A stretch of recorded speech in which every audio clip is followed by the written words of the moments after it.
এই মসজিদ সুদীর্ঘদিন থেকে ফেনীবাসীর ফেনী আশেপাশের মানুষের নামাজ পড়ার একটা নির্মল জায়গা, মনের আস্থা পবিত্রতার জায়গা। এটা মানুষ আন্তরিকতা নিয়ে, অনেক মহব্বত নিয়ে দূর দূরান্ত থেকে এখানে নামাজ পড়তে আসে।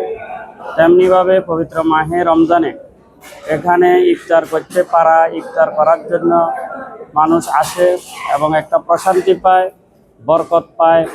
নিজ থেকেই আসে মানুষ, দাওয়াত দেওয়া ছাড়াই আসে। সমস্ত খরচ মুসল্লিরাই বহন করে এবং এটা অনেকেই আছে একদিনের পুরা খরচ নিজেই একা বহন করে। পুরো মাসের মধ্যে গরুর তেহারি, মুরগির তেহারি, সাধারণ ইফতার আইটেম যেগুলি আছে এগুলি সব তো আছেই। আলহামদুলিল্লাহ, পবিত্র মাহে রমজান উপলক্ষে প্রতি বছরের ন্যায় এবছরও পুরো মাস জুড়ে ইনশাআল্লাহ এই ইফতার সামগ্রী, ইফতার আয়োজন চলবে।